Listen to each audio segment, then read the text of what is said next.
Hey everybody, hope you guys doing all right. So essentially, I looked into where does the lead come from. So lead comes from all different types of attachments these pipes have to other main sewer lines and plumbing fixtures and just water pipes in general. So just apparently a lot of them seem to have lead associated with them, so much so that all 50 states, as I said, or 51 or 52, however many there are, have lead inside of them.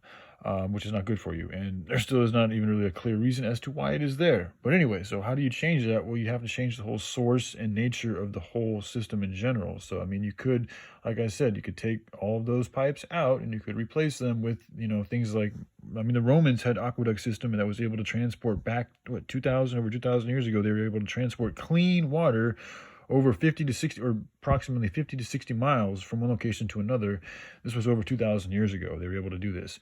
So we can do the same thing. In Colorado, I'm looking into land in Colorado. There's a lot of stone. There's a lot of abilities to make clay and just, hard material there in places like Colorado and other areas around the world.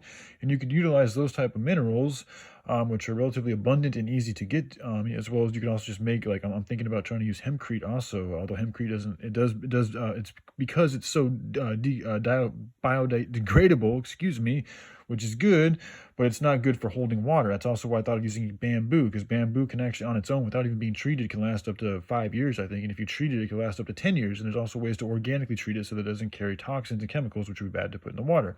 So you could theoretically use like bamboo treated wood as the main line or the main tube or the main pipe for an aqueduct system, and you could have hempcrete, things building it up, or other types of materials that aren't as biodegradable holding it up. Although I don't think it's going to be, see, the hemp and hemp plastic it degrades quicker, I think, in water than it does on land. Although I could have that backwards. But anyways, you can use a different material. If it is that biodegradable and it goes away that quickly, we would want to use something a little bit more permanent.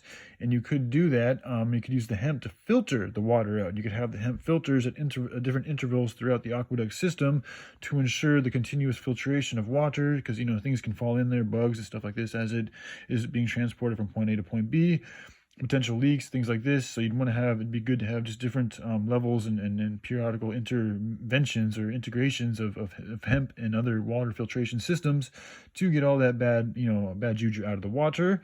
And then, like I said, you could use things like hemp and other organic materials to replace copper. And if you, associated those things to a clean source of water that had no contaminants in it, or had some other type of way of filtering out the contaminants before it went into the aqueduct system, then you could greatly ensure that none of the water had any type of bad juju inside of it, and we would all be getting access to completely fresh and clean, good drinking and bathing water. And this is something that could also be done around the world. So in places like Africa, you could develop ways of, helping, get the water up into the air, developing some type of machine process, steam engine, some type of hydraulic with solar panels, something to help elevate the water into the air, or just, do it on top of a mound or something. That's what the Romans used to do. And through the use of gravitation and the gradual, downward slope of the earth, or with wherever the earth, if you in areas of the earth where you have that downward slope, you can use that to help funnel the water downwards.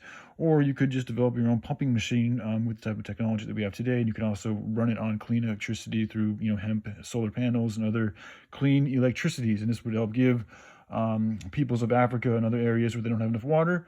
And not to mention, you can also just pump these straight from desalination plants. And I've already shared with you guys ideas on how to extract the chlorine.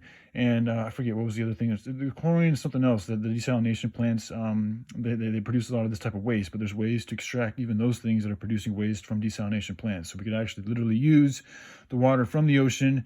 We could pump the water from the ocean using organic aqueducts to places that need water, and you could give people completely good water that's good for them, and essentially completely abundant. So, all right, I love you all. Take care. Bye.